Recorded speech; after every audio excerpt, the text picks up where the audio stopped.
If your weed pile is starting to sound less like trash and more like a hidden gold mine, then this is where it gets even more interesting. Because the next plant may help the kidneys flush out excess fluid without a prescription. And the truth is, this one might be flowering in your lawn right now. Number 3, feeling bloated. Ankles that seem to hold water by the end of the day. That general sense that your digestion and liver just need a reset. A condition called non-alcoholic fatty liver disease affects roughly 25% of adults worldwide. That alone is enough to make people start looking at their backyard differently. Dandelion is one of the most researched backyard plants in traditional herbal medicine. And yes, there is PubMed indexed research behind it. But correct identification matters here more than ever, because this is where people get careless. Here is how to identify dandelion more safely. The leaves grow in a flat rosette directly from one central taproot. No branching stems, and no purple spots anywhere on the stem. That part is non-negotiable. If you see purple spots on a hollow stem, that is not dandelion. Walk away. True dandelion has a single hollow stem per flower head, and when broken, the stem produces a milky sap. That part is normal for dandelion. A study published in the Journal of Alternative and Complementary Medicine found that participants who consumed dandelion extract showed a statistically significant increase in urination frequency. In other words, dandelion may work like a gentle garden hose for your kidneys, helping flush excess fluid naturally. The compound taraxasterol has also been studied for its potential to support liver cell function. But 2 important things need to be said clearly.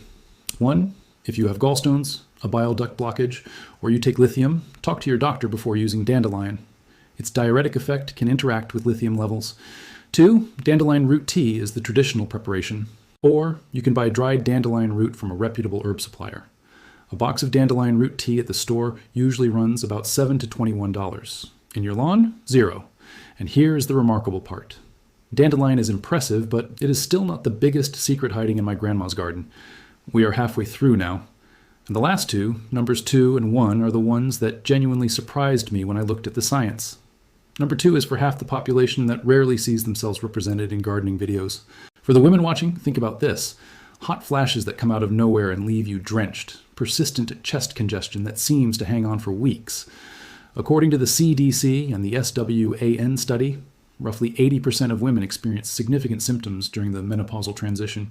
And yet, most of them have no idea that a weedy pink flower growing in nearby fields has actually been studied for this. Red clover. You can identify it by its rounded pink to purple blossoms and 3 oval leaves, each marked with a pale chevron or V shape. That pale V marking is your confirmation. If the blossoms are white and there is no V marking on the leaves, that is white clover. Edible, yes, but different. Red clover with the pink blossom and the V on the leaf is what you are looking for. Red clover contains isoflavones, plant compounds that interact with estrogen receptors. A study published in Phytomedicine found that 40 to 80 milligrams of red clover isoflavones daily was associated with a reduction of about 1.5 hot flashes per day. Many people who use red clover in traditional herbal preparations say it helps them feel more comfortable during this transition, and the research suggests there may be a connection. But this is where caution matters, and it matters a lot. If you have a hormone-sensitive condition such as breast cancer, uterine cancer, endometriosis, or fibroids, red clover is not appropriate without direct medical guidance. Also, if you take warfarin or any blood-thinning medication, speak with your doctor first. For everyone else, red clover blossom tea is the traditional preparation. A comparable isoflavone product can run $10 to $25 a month. And this is where everything builds toward the final reveal. Because number 1 is the plant my grandma picked every summer instead of buying a store-bought multivitamin.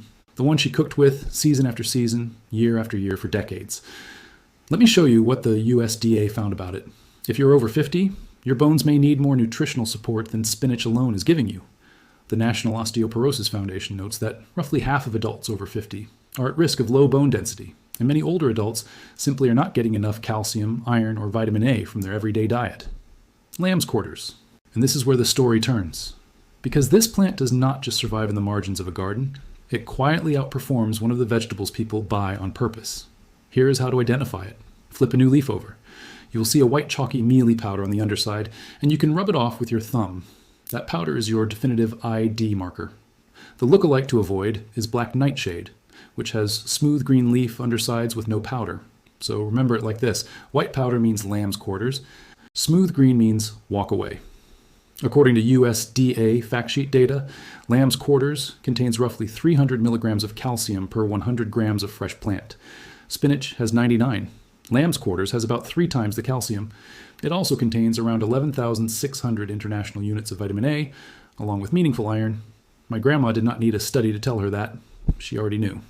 And that is what makes this so striking. Science is only now confirming what people like her had figured out decades ago through practice, memory, and habit. How do you use it? Cook it exactly like spinach. Steam it. Sauté it. Add it to soup. Cooking reduces the oxalates and makes the nutrients more available to your body.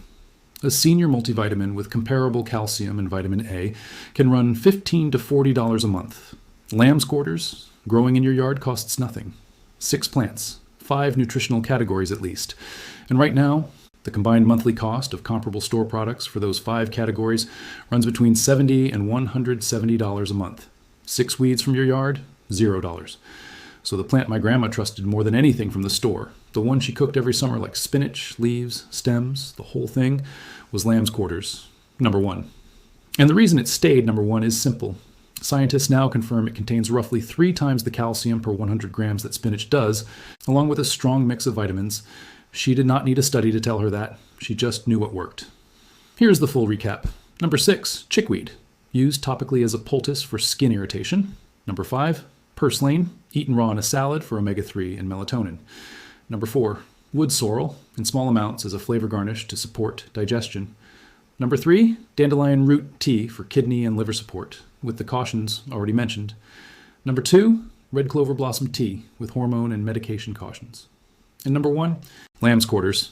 Cook it like spinach every week. As always, if you are on any medication or managing a health condition, check with your doctor before adding any wild plant to your routine. Correct identification is everything. When in doubt, leave it out. This week, go outside and look more carefully at what is already growing around you. You may be stepping over something useful without even knowing it. And really, that is the part that changes how you see your own yard. The more you understand what is already there, the less you may feel the need to spend at the store.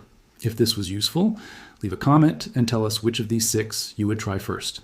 If you found value in it, like and subscribe, and share your thoughts with us. We would love to hear what is growing in your garden that you may never look at the same way again.